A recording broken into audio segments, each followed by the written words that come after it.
Hello, my name is Mike Lawton. I'm the founder, well, in fact, founder of several companies. The one I'm most well known for in the UK is Oxford Space Systems. But the current company that I recently started is called Oxford Dynamics. But before I come on and describe what those companies are doing or have done, let me give you a really quick introduction to myself. So I've always been a technology nerd, and my earliest memories as a child were not actually watching television. It was taking the back off the color television to try and work out how the colors were being generated. And I remember my largest ever telling off was taking apart my grandfather's piano because I wanted to understand how the sound was made. So I've been much more fascinated with taking things apart rather than just kind of using technology. So it was no real surprise that after growing up on a diet of Doctor Who and Star Trek, I wanted to study electronics and engineering. And well, really, I had the dream of wanting to fly a spaceship. I think that was my childhood dream. So I quickly worked out that that's probably not going to happen in my lifetime. So if I can't fly a spaceship, perhaps ultimately I could work for a space company and get involved in the engineering side. So I went through university studying electrical and electronic engineering, and my year out in industry brought me to Oxfordshire, and I ended up working at Rutherford Appleton Labs in the space science department. And that was my real first taste of space engineering. I was working on some of the first cameras to be flown on orbit to image the Earth. And that's really where the formal space bug really bit me. After graduating, I worked for a very small space company called Space Innovations Limited in Newbury, and was very quickly promoted to the head of spacecraft power systems. I was responsible for designing how we would take the energy from solar panels, combine that with battery power on board, and basically power the entire satellite for various missions.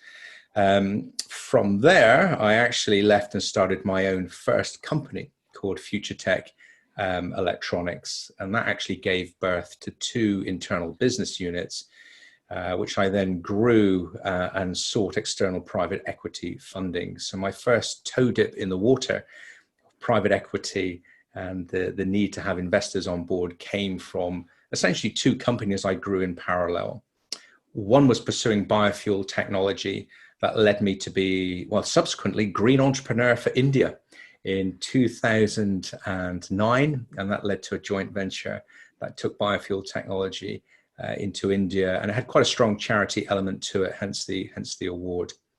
And I also ended up meeting the Prime Minister and the Queen because of the technology when the biofuels were the big thing in the UK at the time, and that really kind of rode the wave of understanding the pressures of growing a technology, how you build a team, how you commercialize it. The second technology in parallel to that, because we had two competing great ideas, was to do with remote flow monitoring.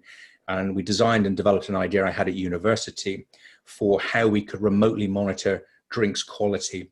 So long before we were talking about Internet of Things, we were designing and developing remote flow sensors that could be retrofitted behind a bar in a restaurant, and every time a dispense tap was opened, every time a pint of beer or a soft drink was sold, we collected key management data, and we would process that overnight on a very crusty old 386 PC, and ended up selling management data to the likes of Heineken and Pepsi.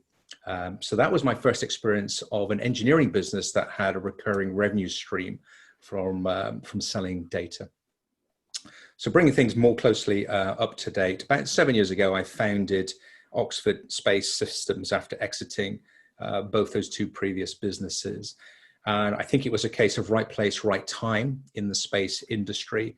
I floated an idea to the investment community for a unique space hardware business that would work on a new generation of antenna systems that would be compatible with much, much smaller spacecraft. So I gambled that I thought satellites, like computers, were going to get much, much smaller on orbit, and that would put very strong demands on bits of technology, such as antennas. Because the laws of physics prevail, just because you make a satellite smaller, if you crunch the maths, you still need an antenna of a certain physical size in order to communicate with the Earth. And I didn't actually see anybody working on a new generation of deployable antennas. So that was the gamble.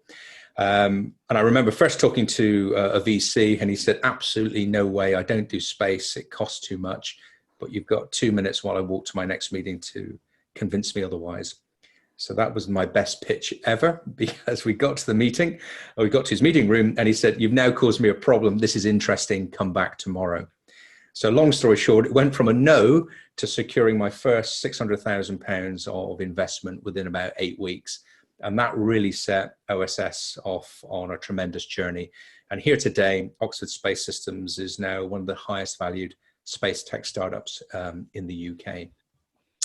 But I stood down from that business about a year ago as the CEO.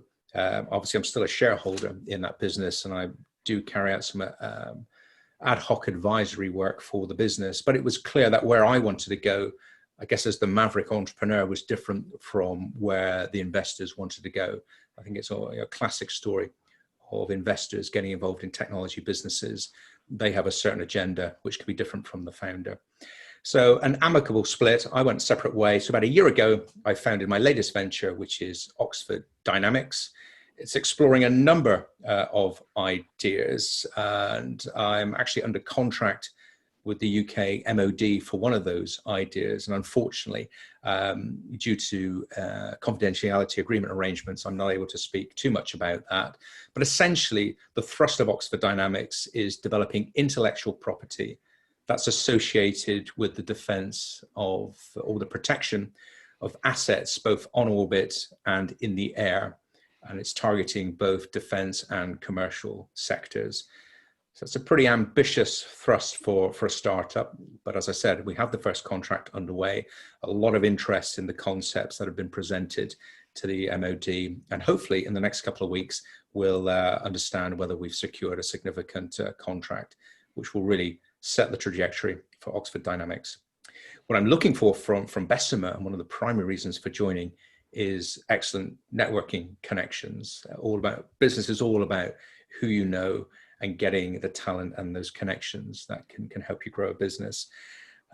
One thing I'm really keen to find at the moment is connections with deep machine learning, artificial intelligence experience, the ability to process very large noisy data sets to arrive at a conclusion quicker than perhaps has been done before. So speed of processing, efficiency of algorithm development is something I'm really interested in at the moment.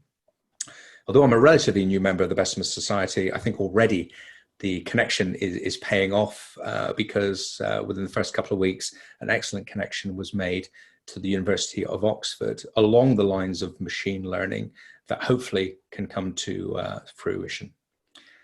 So that's me, that's Mike Lawton, and I look forward to meeting far more members at the Bessemer Society and hopefully being of assistance to other members as well.